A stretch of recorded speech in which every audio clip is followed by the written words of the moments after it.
Yo, welcome to another edition of the Roundball Ramble podcast. I'm your host, Corban. Follow me on Twitter at Corban NBA. This is a Sports Ethos presentation, so check out Sports Ethos on Twitter at Sports Ethos, online, sportsethos.com. Listen, y'all, today is Thursday, the 18th of January, and we had a full 10-game slate for y'all last night. A lot of fun games, a few blowouts, 2-game winners, a lot of fun there. We also had a huge trade and some sad news, and we're going to get all to that right now here on the Roundball Ramble. Let's start with the blowouts. We're just going to go over the scores real quick. Kind of run through those here for you. Timberwolves beat the Pistons 124-117. Karl-Anthony Towns had a huge game, 27 points, 6 rebounds, really efficient. Anthony Edwards had a huge dunk, late in the first quarter against the Pistons. Took off from just inside the free throw line, it felt like, over Jalen Duren. Sensational throwdown for him. Pistons fall to 4-37. Timberwolves are 29-11. The Magic lost to the Hawks as DeJounte Murray, future Laker DeJounte Murray, called game with a buzzer beater game-winning mid-range J over the outstretched arms of the defense for the victory. It was a game that went down to the wire. Definitely one I would recommend looking back on in terms of a rewatch. Really enjoyed it. In the final seconds, the Magic were down 3. Offensive possession was stalled, kind of bounced around, and then who came up with the big shot? Yep, Paolo Banchero hit the big 3 to tie it up. Quinn Snyder didn't even call timeout as the Hawks brought the ball back up court. He just let them go at it. DeJounte Murray dribbled to a spot, created some separation, knocked down the J. That's the game when that was 26 on the night for DeJounte Murray. The Magic were led by Wendell Carter Jr., who had 18. The Spurs lost big to the Celtics despite 27 points by Victor Wembanyama. They lost 117-98. With that win, the Celtics are a perfect 20-0 right now at home. They are 32-9 overall.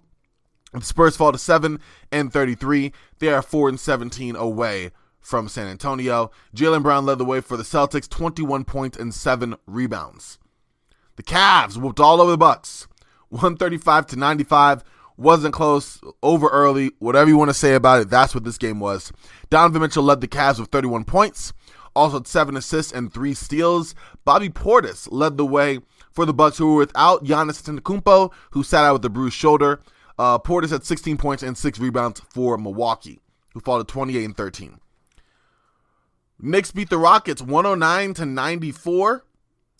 Julius Randle, 31 points, 8 rebounds. Jalen Brunson also dropped 30 on his own, and that was more than enough for the 24 points and 12 assists that Fred VanVleet could muster for the Houston Rockets, who now fall to 4-15 away.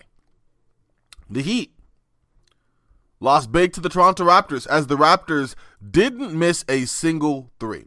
Okay, I'm exaggerating a little bit. The Raptors did miss a few 3s, but ultimately, Toronto at 20 of 38.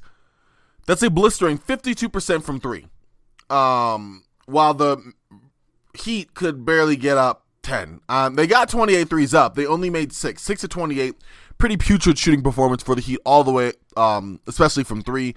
Tyler Hero just 7 of 22 of 9 from 3. Kyle Lowry shot 6 threes, missed every one of them. Duncan Robinson was your best shooter, quote unquote, for this Heat team, going 2 of 5 from 3 in that game. But just not a great game for the Heat, who just offensively couldn't really get it going as much as the Raptors could, where Scotty Barnes had 20 points, 5 rebounds, 8 assists. You had 28 points from Gary Trent Jr. on 8 of 9 from 3, 26 points and 8 rebounds from RJ Barrett, 17 points, 8 rebounds, and 9 assists from Manuel Quickley. Just too much Raptors, and not enough for the Miami Heat to really stay the course with them.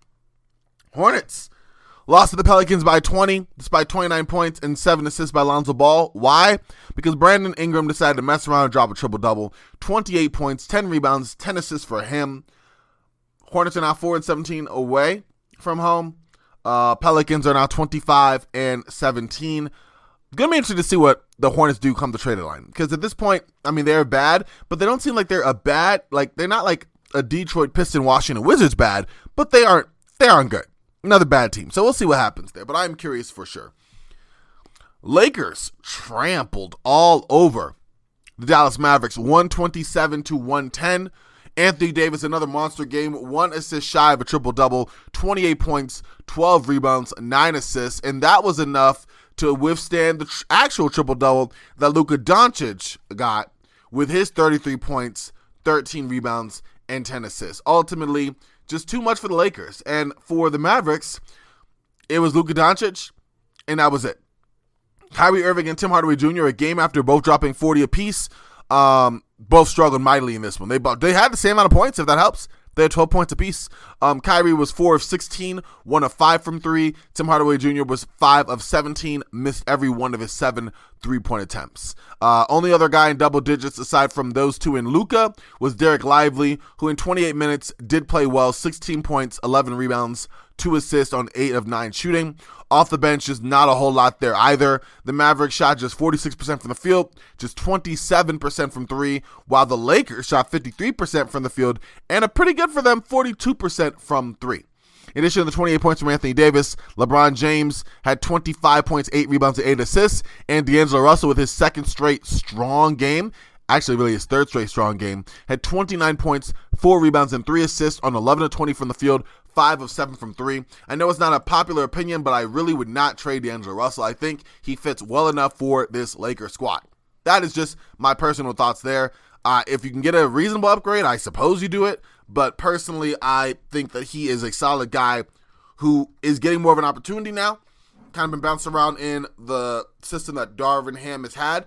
And I think it's just a little better now where he can kind of play off of LeBron and AD, find his spot, and do well there.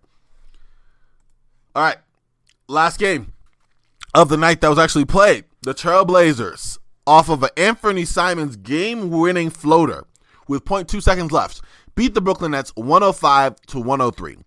Anthony Simons played strong in the fourth quarter, was kind of slow every other quarter, but fourth quarter put it all together and did a really, really good job there. While Jeremy Grant really paced the Blazers the whole way through, finishing with 30 points and 8 rebounds. For the Nets, a valiant performance for them. Spencer Dinwiddie had 19 points and 7 assists. A good bounce-back game for him because he has one of the lowest field goal percentages of any player playing more than, I forgot how many minutes. I got to look that back up. But he's shooting like 38% from the field. I kid you not. It's pretty terrible. Let me see. I can pull up that stat real quick while I'm talking. So of any player in the NBA this season, the worst field goal percentage is Spencer Dinwiddie at 38.7. Max Strus 39.6, Jalen Green 40.1, Fred VanVleet 40.5, and Shaedon Sharpe 40.6. But like Spencer's been rough. So just a thought there. I don't know even if you trade him if you're Brooklyn.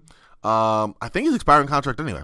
Doesn't matter. Point is, he actually had a strong game, and that was good to see for Brooklyn. Aside from him, you have the usual suspects. You had 21 points from Mikal Bridges on 18 shots, not very efficient, 4 rebounds, 4 assists. You had 13 points from Lonnie Walker, who's been so strong and really a 6th man of the year candidate for me. And that was really it for Brooklyn, who shot pretty well. I mean, both teams shot solidly, I think, but ultimately, Anthony Simons was the player of the game, getting to the floater, a shot that in the post-game interview he said he goes to and has shot most of his life. So not really an issue for him. Shook Mikal Bridges. There wasn't any help. Lost it in the game winner, and that was that. Bit of sad news here. The Golden State Warriors Utah Jazz game that was supposed to be played last night in Utah was postponed due to the unfortunate death of assistant coach Dejan Milojevic, who passed away at 46. He had suffered a heart attack at the team dinner. And it was obviously, he was in the hospital and then passed away a little bit shortly thereafter. And it's just really, really sad. I have a quote here by Steve Kerr. We're absolutely devastated by Dejan's sudden passing. This is a shocking and tragic blow for everyone associated with the Warriors, an incredibly difficult time for his family, friends, and all of us who had the incredible pleasure of working with him. In addition to being a terrific basketball coach, Dejan was one of the most positive and beautiful human beings I've ever known, someone who brought joy and light to every single day with his passion and energy. We grieve with and for his wife, Natasha, and their children, Nikola and Masa. Their loss is unfathomable. Warrior staff had stayed at the hospital late Tuesday night and returned Wednesday to be with Milojevic. And unfortunately, he did pass. He was a basketball lifer. He hailed from Serbia. He had a 14-year professional playing career, included stops in Serbia, Spain, Montenegro, and Turkey. And he played from 1994 until he was forced to retire in 2009 due to knee issues. And then a little bit after that, he started his coaching career. He coached overseas from 2012 until 2021, where he joined Kerr's staff.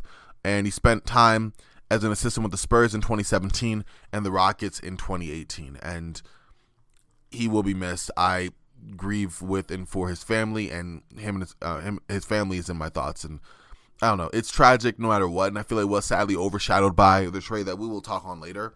But it's just sad news, and I think it does need its proper weight. And I don't know, just my deepest condolences go to his family and the Warriors organization, because that is a tragic, sudden, shocking loss. I'll be right back, y'all. All right, y'all, we have 5 games tonight, 2 of which are on national television on TNT. Let's start with the 5:30 games. This is my time, so I'm in Colorado. Eastern time a little bit later, I'm sure. But the Wizards will be playing the New York Knicks in Madison Square Garden. Knicks on the second night of the back-to-back. Washington is horrible. They are 4-18 away, 7-32 overall.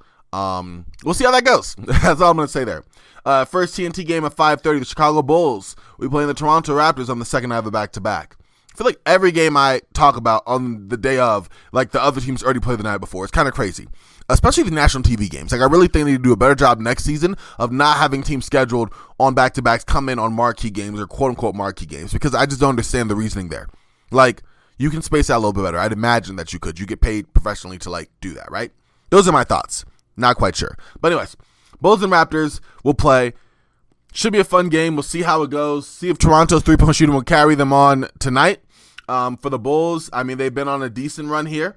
We'll see if they can kind of continue, as all eyes are on Chicago for what they do as the trade deadline approaches closer and closer. 7 o'clock, the Thunder will be playing the Utah Jazz. The Jazz would have been on the back-to-back. Instead, they are not. They'll be hosting the Thunder. This should be a very fun game. The Jazz have been electric and red hot and are 15-5 at home. The Thunder have just come off of losing an LA matchup on back-to-back days to the Lakers and Clippers, so we'll see if they are able to indeed bounce back. At 8 o'clock on TNT, the Grizzlies, Sans, John Morant, Desmond Bane, Marcus Smart, Derrick Rose. I mean, the walking wounded Grizzlies will be playing the Minnesota Timberwolves at home. I mean, it is Jaren Jackson Jr. versus Anthony Edwards, so that should be a fun game to watch regardless. But, yeah, I mean, maybe the Grizzlies will come in surprise. Maybe they will. And no surprise, y'all, with the Timberwolves on the second night of a back-to-back here. So, both TNT games. I love it. I love it. You can hear the sarcasm, I'm sure. And then lastly, 8 o'clock, what should be a fun game. The Indiana Pacers will be playing the Sacramento Kings. New addition, Pascal Siakam, kind of buried the lead here, but you're going to hear a whole lot about him in a minute. Is probably not going to play in this game, but it will be a fun matchup regardless. I think it's the Pascal Siakam sweepstakes, because both teams were in the hunt for Siakam in the last month and a half, and ultimately the Pacers won as they acquired Pascal Siakam. But I still think it'll be a fun game, wide open basketball. Tyrese Halliburton returned to Sacramento. It's happened before, but just him coming back, up and down, good point guard matchup, good shooting, good scoring. That is the game that I am definitely looking forward to watching. So, a lot of fun games on. Make sure that you sit back and enjoy those for sure. Hopefully the national TV games are good. If they're not, like, I'm not mad at it. I totally understand, but I hope that they are. All right, y'all. One last thing before we get y'all into the meat of the show here, which is a great conversation to have good friend, co-host of the Roster Reconstruction podcast, Josh Earl, on the Pascal Siakam trade. Listen, energy, we need it, right? New Year's is here, right? And one thing I got to tell y'all, is that if you're trying to really get ahead right now and really crush your New Year's resolutions with the energy that you need, the focus that you require to do all the things you need to do on a daily basis, what you need to do is check out Magic Mind. Magic Mind is this great product that I've been using for the last month and a half now, and let me tell y'all, it has helped me out so much. One, I know that it's helped me cut back on my caffeine, because caffeine for me is just not great. I'm crazy. I'm all over the place. I can't dial it back. It's a problem for me. With Magic Mind, it cuts down on my caffeine intake, but it also refines my focus, which I really enjoy, and it keeps my energy high, because when you're a guy like me, you know, I go try to work out early in the morning.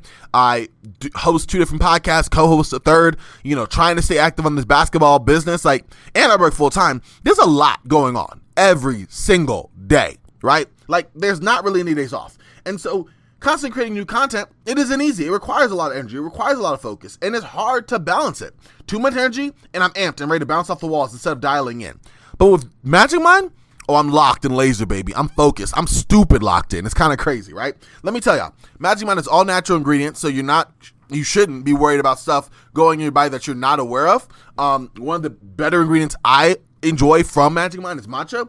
I'm sure y'all heard about it. Matcha green tea, matcha smoothies, all that. Really, really good stuff. But what matcha does, a little bit of science, underneath the hood, if you will. It contains way less caffeine than coffee, but it also contains additional compounds that extend the benefits of caffeine by slowing your body's ability to absorb it all, as well as reduce stress. And so these compounds work together to prevent the spike in cortisol levels and the inevitable crash that comes from ingesting too much caffeine. I love that. Again, it balances you out. You have the energy without the wackiness. You have the focus without the inevitable crash. That's one of the many all-natural ingredients in Magic Mind that will make you more productive. So, friends, come on, join it. I stand behind it because it works. It helps me. I know if you're someone else who struggles with energy or, lack of focus, it can help you out as well. And I'm going to give you all a hookup here. Only this January, you can get 1 month for free when you're subscribing for 3 months. And what you do to get that, www.magicmind.com/dailynba. I'm going to say it one more time, www.magicmind.com/dailynba. And after you're hooked on that, you can get a subscription with up to 50% off with my code DailyNBA20. So if you're doing the math there, that's almost 75% off right there. www.magicmind.com/Jan, Jan, DailyNBA. And then hook up with my code DailyNBA20. Get it? Because it's a daily show on the NBA. It kind of speaks for itself there. But check out Magic Mind, y'all. And tell them Corban sent you. Just do it. If they don't know who I am, that's understandable. But just try it out. Thank me later. I appreciate y'all. Magic Mind. Be productive. Make the most out of your day. All right, y'all. So coming up now is a great conversation with the amazing Josh Earl, where we cover the Pascal Siakam trade from all angles. We talk about how Indiana fits now with Pascal Siakam and what is the ceiling of this team this year. Also looking forward to the offseason and the contract that he might sign with the Pacers moving forward. We talk about whether Toronto should have let go of Siakam and also what they're going to do with Bruce Brown, how he fits with Toronto if he stays, if he might go, what Toronto might gain or look to gain back from him. We also talk about New Orleans, who had a part in this deal as well, with Kira Lewis being involved, and what that looks like for them and why they also are winners in this trade. All of that is addressed and so much more here with a great conversation with Josh Earl. Check it out, y'all. And that's going to be it for me for today. So once y'all hear this, I'm out. We'll be right back at it tomorrow, y'all. Y'all take care. As always, I'm Frosty. Y'all stay frosty. Now enjoy this great breakdown of this trade, y'all. All right, and we are live with Josh Earl here to break down the quote-unquote blockbuster trade. Well, it's kind of a big trade that happened earlier today. By the time you hear this, happened yesterday, last night. The Toronto Raptors sent Pascal Siakam to the Indiana Pacers in exchange for Bruce Brown Jr., Jordan Nwora, and 3 first-round picks. The New Orleans Pelicans, as the third team in the deal, are routing a 2020 first-round pick, Kira Lewis, and a second-round pick to the Toronto Raptors. So that is the deal. Just to give a little more detail as to the picks that Indiana is or that Toronto is receiving. 2 of the first round picks that are going to Toronto are for 2024. One is Indiana's own, and the second is the lesser of a Utah, Houston, Los Angeles Clipper, and Oklahoma City pick. While the third one is also from Indiana, and that's just a 2026 first round pick. So that's the deets on the pick. But this is the trade. Josh, what were your immediate reaction to the trade? There was rumors that it might happen yesterday. I definitely took, and I recorded Ramble and was definitely more dubious of how soon they would move with that. I'm like, yeah, conversations, but we'll see. And then bam, literally 13 hours later, the move happens. It's because you said, we'll see. And they were like, yes, we will, Corban. Yeah, in your like face. that. They totally got me. Exactly.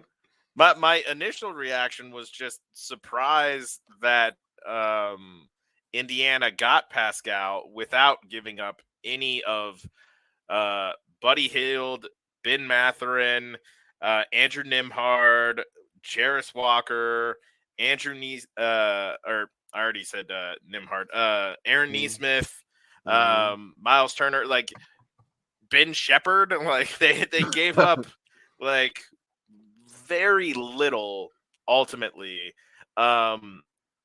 to receive Pascal Siakam. And those picks, like the Indy pick right now is sitting in a 3-way tie for 17th, 19th ish. Following this trade, I expect it to probably land closer to 19 than 17. And then, OKC's probably going to finish with the best record out of that group of OKC, Utah, Houston, and the Clippers. And so that pick is probably going to be 27th at best. Wow. Something like that. Yeah. So we're talking about like the 19th and the 27th pick in this upcoming draft class that a lot of people consider underwhelming. That 2026 first is top 4 protected. And assuming Pascal Siakam resigns, which is a strong assumption that I think is valid, given what we've already heard from Woj about his communication with Halliburton, and that he really seems like he's going to resign with Indiana. Assuming health and the fact that they still have a lot of quality depth, like I don't think that pick's going to be that good either. And then the second rounder that they got from New Orleans is the lesser of New Orleans or Chicago's 2024 second. So like a lot of 2024 picks, including the Detroit Pistons 2024 top of the second round pick that they got for OG Anunoby from New York. And now like Toronto's just got a lot of picks in this upcoming draft. And I think it's a really interesting trade all around. I'll tackle like Toronto and let's tackle New Orleans first, because like they're kind of tangentially tied to this deal, and they moved Kira Lewis Jr. and that lesser of their or Chicago's 2024 second round pick, to basically duck the luxury tax. Yeah. With that deal, they get under the luxury tax, which also means that they're going to get a payout this offseason from the teams that did pay the luxury tax. So this also, not only does it cost them less money, but it's also going to net them a payout that's probably somewhere around 18 million plus. Wow. So like you can see why owners really like ducking the luxury tax. Yeah. So that's why New Orleans did it. Toronto kind of made this deal in large part because Pascal's a free agent. They weren't close in extension discussions. We've already seen this play out last offseason with Fred VanVleet, who walked away for nothing, and it'd be extremely tough to watch Pascal do the same. Yeah. So there was pressure on them to make this deal. And then, Bruce Brown's interesting because he's a positive impact player right now. Like he can come in and help right now, but he also has a ton of trade value because he's a positive impact player and because he's a tenacious defensive guy. And his contract next year, the $23 million, is a team option. So he kind of has the trade value of somebody who can be an impactful playoff rotation guy. We saw him have an impact in last season's championship series. So he's got that value plus the value of functionally a $23 million expiring contract as well. So the Raptors can probably expect to get another first for him, or maybe another young prospect who aligns with Scotty Barnes and Emmanuel Quickley. And then like Jordan Nora, he's a 25-year-old 6'8" forward who can help on the court, but he's also just a $3 million expiring contract as well.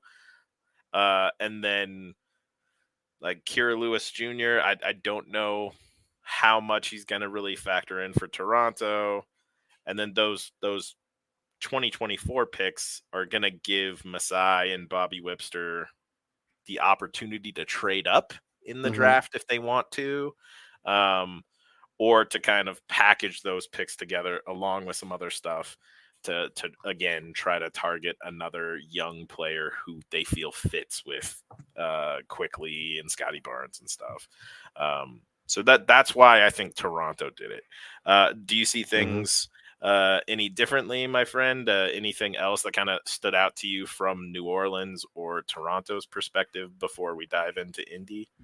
Yeah, I mean, from Toronto's perspective, it's interesting because, like you said, Bruce Brown is somebody that can serve a dual role for Toronto as it stands right now, right? He can either potentially help them, give them some guard depth, someone who's excellent moving and cutting off the ball and can open up some good spacing and gravity, and he can also, facilitate a little bit as well.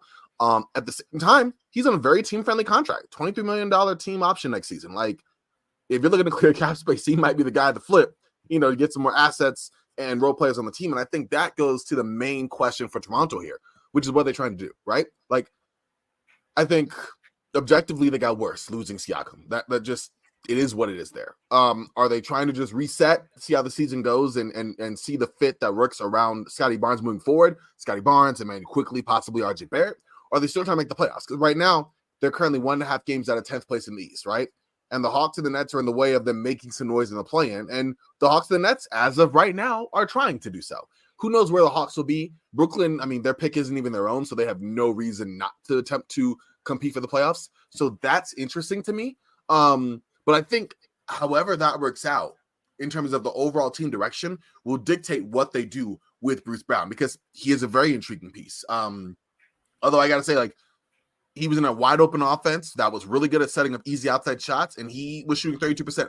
So, like, he's not helping in that area at all outside of his cutting and movement and gravity, which is helpful. But I'm just saying, in terms of like just sheer straight up shooting, no, you didn't really get anything there. I would say he's about the same as Siakam, who, shot a lesser percentage, but definitely ran more hot and cold than Bruce Brown does. So that's really the biggest thing I'm curious about. Also the picks. I mean, they're interesting, right? Like, you already broke down where they land. I guess if you do a really good job scouting, and you see a role player you like, this draft class, from what I've seen and what I've heard from people I respect, isn't super great in superstar talent at all, but you might find some really good depth, later in the first round, intriguing pieces that might fit. And again, that goes back to what Toronto wants to do, right? So I think that's the biggest question, and that's the immediate thing on my mind right now. Well said. That's exactly kind of where I think they're going to is maybe not a full, definitely not a tank, because there's no way you can catch up to the bottom 5. No. If you tried, even if you tried, like, I don't think you could catch up to those 5. And I don't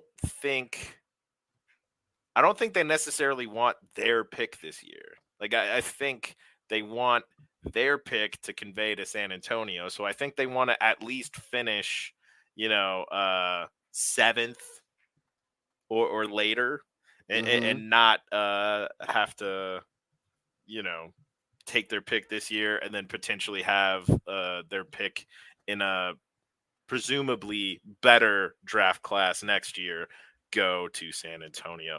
So I think they want to be competitive and hopefully try to get into the play-in. But I think right now the focus for the rest of this season is like, let's see what works with Scotty, Emmanuel, and RJ. What's missing around them? How can we kind of start planning going forward for building around those guys? True. I like that. I agree. I think that's going to be interesting. So I think with that, I mean, unless you want to touch on, we already did touch on New Orleans. I don't know if there's a lot more to really go into. I think the remaining domino is Indiana. Getting Pascal Siakam, I think this was one of my favorite fits for him. I actually liked Siakam better potentially in Sacramento. But obviously, for whatever reason, Sacramento was scared away from it. Whether it was the package that they offered wasn't enough for Toronto, or what has been more reported is that they kind of were scared away from the lack of commitment from Siakam, or potentially signing an extension or trading 2 pieces for a player who might not stay after the offseason, which, like, in my mind, I get it. But if you're trading Harrison Barnes, Kevin Huerter, and some draft capital, like, depending on how good the draft picks are, which are they going to be better than what the Raptors got from Indiana? I don't think so. But also, I mean, I don't know, right? And then also, like, Harrison Barnes has not been a great fit for Sacramento this season. Like, he's been a negative there. You know, if he's not making the ball go through the hoop, he's not really doing much else. And he's been a slep storer on defense, and that's been a hard thing for them, right? And then, you know, Kevin Huerter's good, solid, but he's been in and out the rotation. You want to throw in Davion Mitchell? Okay, everything I said about Kevin Huerter, except not really a good shooter. So, like, those are issues. I'm not sure why Sacramento ultimately didn't do it. I'm sure we might find out something in the future. But as it stands, Indiana was the second best fit for me, like, and I'm sure many others, for Siakam fitting right into. And you're getting, you know, two-time All-Star, a guy who's a great scorer, a good defender, good versatility, and he playmates well too. And I think that you have a guy now that will relieve some pressure off of not Scotty Barnes, they'll relieve some pressure off of Tyrese Halliburton. Sorry, talking about his older teammate there, or former teammate, because, you know, defenses have been able to really gang up on Tyrese and be physical with him and dare other people to initiate the offense. And while you've gotten some good run from, you know, a TJ McConnell or Andrew Nembhard, like, there's a difference between those two and a Pascal Siakam, and those two and a Tyrese Halliburton. So to have a guy like Siakam with major size who can get his own, you know, and that can make plays for others, but also is playing in a system that's going to benefit him. He's probably never had this much spacing since, like, I don't know, I'd say 2019. I mean, probably more now, but 2019, I think you had like decent shooters. Kawhi, you know, you had Danny Green, you had Kyle Lowry, you had Marcus Red Gasol. was shooting well at that time. Yeah, exactly. So you had some good spacing there. Maybe not conventional, like wide open, the style of play they had, but you definitely had some spacing there, and he was able to thrive, and we saw that. I think this is just as good as that, if not maybe even a little better, given the volume of shooters like a Buddy Hield, like a Tyrese Halliburton, like guys who are known to shoot three. You know, even Aaron Nesmith, who probably factors in as your small forward now.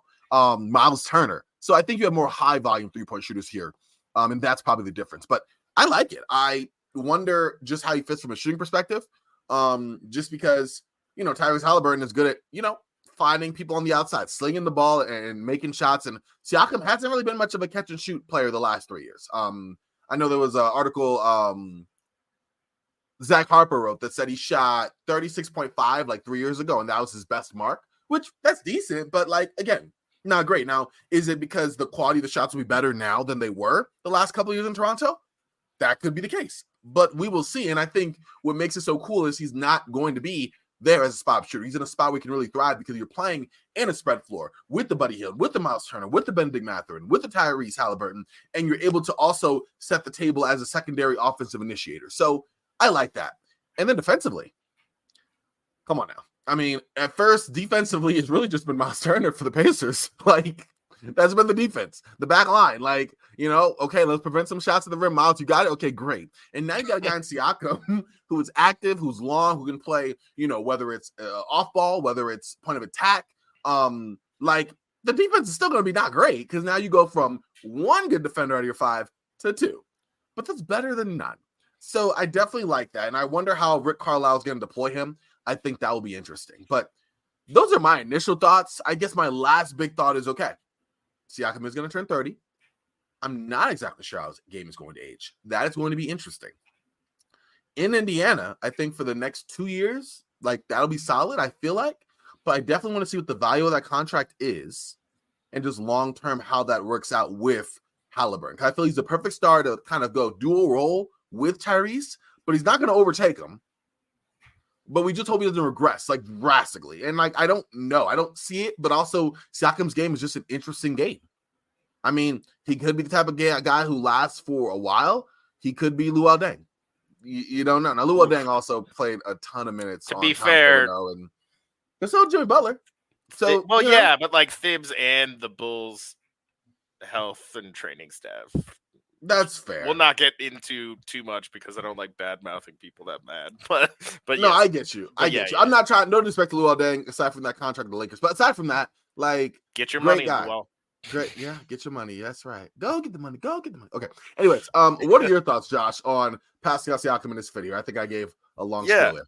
No, I agree with you that I think the biggest thing is he is that second scorer and, more importantly, that second playmaker that the Pacers have been looking to add to Tyrese, particularly to help, like, and you mentioned this, like, particularly to help when teams overload on Halliburton, like your Lakers did in winning the in-season tournament. Props, kudos. Thank you for that. I appreciate that. but like you said, really doubling Halliburton and denying Halliburton the ball when you have a Pascal Siakam is way different than, like you said, Andrew Nembhard, TJ McConnell, Buddy Hield, Ben Mathurin. So I think that alone is going to be a nice leap for them. The other thing to note is you kind of mentioned that the context for Siakam is improved in some ways, like the spacing. The other thing is the Pacers lead are like second in the league in pace, and the only reason they're not first is because Washington also just runs really fast, but Washington doesn't have Halliburton. And I think that pace is also gonna really open up things for Pascal. I think he's gonna see a boost in his efficiency. I think he's going to see a boost in points per game. I also wouldn't be shocked to see his 3-point percentage go up a little bit. I don't expect him to all of a sudden, be like a 38 or 40% 3-point shooter, but I think Halliburton and McConnell are much better on point passers than Scotty Barnes is to this point, and who like Siakam's played with in the last couple of seasons. So I think Siakam's going to get a little bit of cleaner looks, especially since he's the one in guy in a 4-out offense, like you mentioned with Hield, Halliburton, Nembhard, Mathurin, Shepherd, Neesmith, like Turner, like even Jalen Smith to a degree. Like everyone else is kind of able to space, and I think that's going to give Siakam a lot of opportunity getting to the rim in 2-man actions with Halliburton. Getting to the rim in off-ball actions with Buddy Hield, where the defense has to worry about Buddy, and now Pascal's got, a slightly more open route to the basket. His post-ups and his ISOs are going to be a little more spaced out, less help defense to come over. I think this is a really good context for Pascal. And it's funny that we don't talk about Pascal more, because over his career per 100 possessions, the dude's averaging 27.5 points per game, or 10.3 rebounds, 5.7 assists, 1.4 steals, and 1 block on 49, 33, 77 shooting splits. Like, it's pretty solid. That's impact all over the floor. That's really good. That's really good. And we don't really talk about him too much because I guess he's not mostly because I think Toronto hasn't been successful enough for him to be kind of higher in the zeitgeist. But I think the big thing for Indiana is they got that second playmaker and scorer next to Halliburton without having to give up too much. And that's not a knock on Bruce Brown or Jordan Nwora. But like we said, those picks aren't likely to be that good. They're not likely to be picks that Indiana's going to be kicking themselves in the butt later on for giving up. And Bruce was almost always going to be moved this offseason, probably. Like I don't really think the plan was really to bring him back on that $23 million team option. He just didn't make enough of an impact, I think, that they thought he was like a priority to keep. Like he was solid enough, but I agree. I definitely thought there was hope of him being able to, either renegotiate, not renegotiate, but like sign to a longer term deal had things worked out, whatever the case may be. But like, obviously the experience wasn't super great. And on paper, it wasn't, in my opinion, either. Yeah. And I think the other aspect of this I haven't really heard anybody mention is because, because Indiana still has Mathurin, Jarris Walker, Nembhard, Shepherd, Neesmith, Jalen Smith, etc. They have all these guys still. They could conceivably make another impact trade before the deadline. I don't know if that's where it's they'd in be play. leaning necessarily, but they could. It's certainly in play. I think that is very interesting. I think that's very interesting to consider. Yeah, I wonder. I kind of wonder what's going to happen there. Like, what is the next move exactly? Because they do have the flexibility to play around with that now. Exactly. And I don't necessarily see an obvious deal. The other ideal person for them would have been OG, and he already was traded. So they might just roll with this depth. And then the other element of this deal that I love for Indiana is Pascal Siakam is arguably one of the greatest player development stories of all time. Yeah. And now you have him as a role model and a mentor to a lot of young guys who are all on their developmental journey as well. Very true. Yep. And Very true. so that could prove surprisingly impactful, I think. Yeah. And you're talking about younger players that have a lot to learn, like you said, from someone like him, Yes.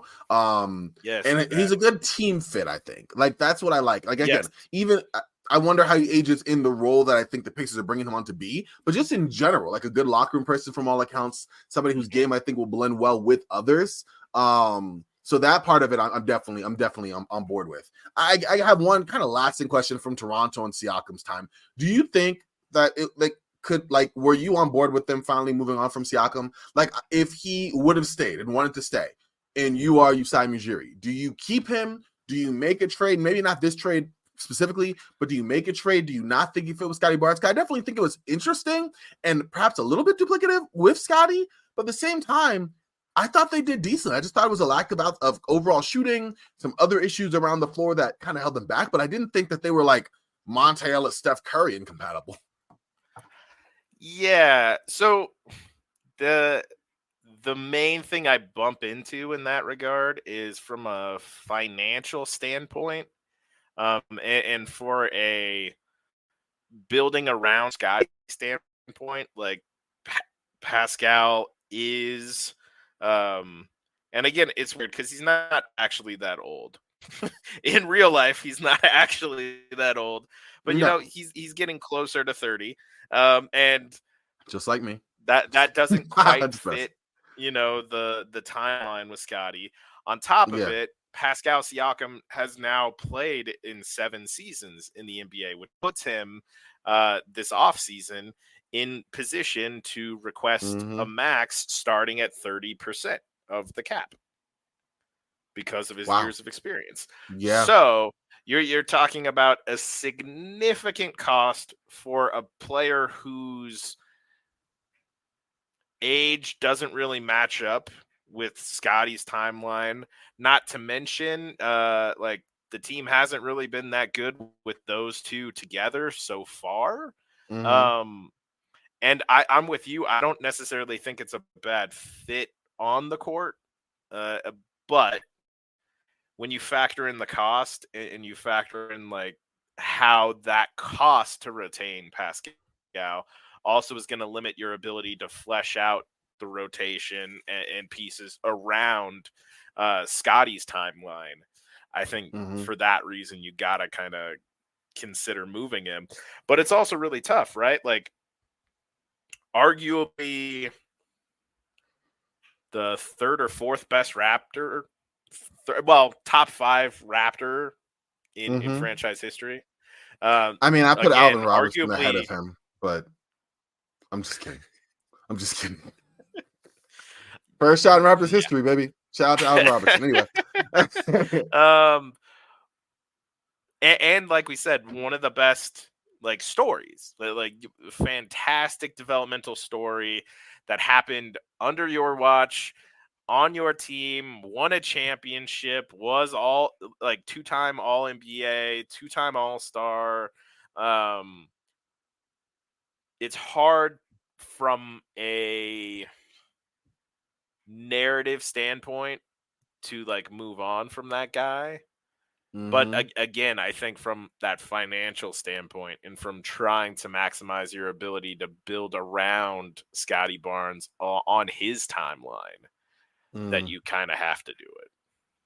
That's fair. That's fair. No, I'm with you on that. I think it's interesting, but that was something that I definitely was pondering in the aftermath of the trade. It's like, well, could it not have worked? And I don't know what the ceiling would have been for sure on that, but I definitely think it could have been a competitive team. But you're right. I think I'm being a little bit sentimental to what Pascal Siakam was to this team. I mean, and now all of them, whether Yeah. it's Marc Gasol, Norm Powell, OG Anunoby, obviously Kawhi. You look Kyle. at Yep. Kyle Lowry, like they're all gone. And what an era that was for Raptors basketball. It was a Ed VanVleet. 3-year stretch, 4-year stretch Yeah. from 2019 to this past year.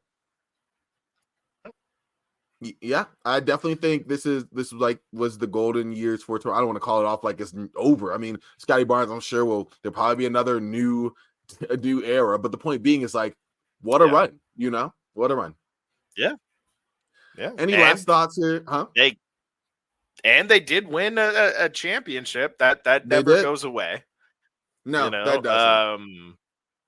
Yeah, like if Toronto Raptors ever have like a Ring of Honor type thing, Pascal's gonna be in it. As he should be. As he should Yes. be. I absolutely think that you're right on that. And we'll just wait and see kind of where that goes. But as of right now, excited to see what the Pacers look like. It does look like Pascal Siakam is probably not going to play for the Pacers tomorrow against the Kings, which would have been a really funny game to have watched. But there are 3 more matchups this season between the Pacers and the Raptors, including 2 in Toronto. So we will get the Pascal Siakam return game. We will get the tribute video, and he will get to hear the love from the crowd and everything, and that'll be cool to see. I'm very excited for those matchups for sure. But any last thoughts here before we move on for the evening, Josh? I think that the final thought for me, and Indy has already been one of my favorite teams from this season because I love how they play, and I'm a big Halliburton fan. He's probably my second or third favorite active player. And I think this move maybe I don't think it puts him along with, Boston. But I think this puts them in the position to maybe make it really hard for a Philly, Milwaukee, Miami series. Not saying they necessarily beat any of those 4 in a second round series or something like that, but I think they're a lot better positioned to do something like that now. And I'm interested to see how the rest of the season plays out, and if Indiana can kind of move themselves even further up the standings, and see how things play out in the playoffs with this team plus Pascal and still retaining the depth they have. Yeah. No, I agree. I think that's one thing to kind of monitor looking forward with this team. I think there's a few notes for the Pacers in general. I mean, up until we see Siakam sign that new contract with the Pacers, if that happens, and maybe it falls apart and he moves on, who knows? But up until then, you definitely want to see the fit. You want to see what this looks like for the playoff future / playoff picture for the Pacers moving forward.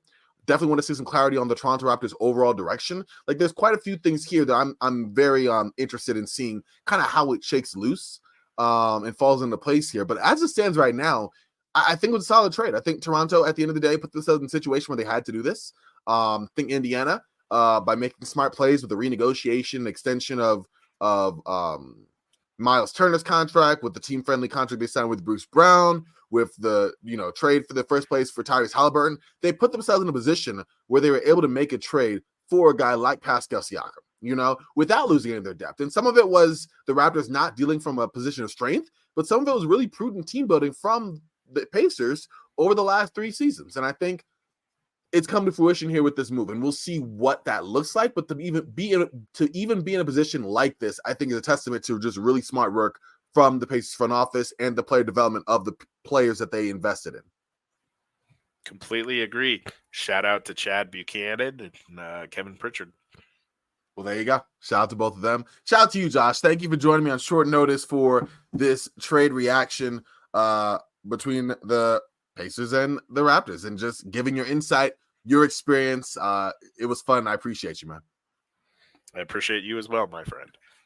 Hey, thank you again. Listen, y'all, you can catch both of us here on Roster Reconstruction, on Roundball Ramble. Josh, real quick, tell the folks where to find you. I was going to plug your Twitter. I know you're taking a break from that. Just in general. Yeah, I help mentor people who want to work in the basketball industry, or people who are in the industry and struggling to take that next step towards their dream career in basketball. And I help them figure out ways to take that next step, to reach that next level in their career. And if that's something that's interesting to you, you can reach me at josh@myhoopscareer.com. We'll set up a phone call, see how we can get you started moving on a path towards your dream career in basketball. Please take advantage of Josh, his insight. I mean, his basketball experience, all of the things, his commitment to team basketball, his anti-ISO basketball might annoy you. I'm just kidding. Honestly, like, real talk, Josh, one of the best in the business, and he's trying to help you become one of the best in the business. So check out him for sure. If you want to, I'm just trying to make it myself. I don't really have a whole lot of insight to help y'all with, but you can follow me on Twitter at Corban NBA, CORBAN NBA. Check out Swish Theory on Twitter at Swish Theory online, swishtheory.com. Check out Sports Ethos on Twitter at Sports Ethos online, sportsethos.com. Listen, y'all, it's been another fun one. Thank you again, Josh. Thank all of y'all for listening. For Josh, for myself, we are Frosty. Y'all stay frosty. And as always, talk to y'all real soon.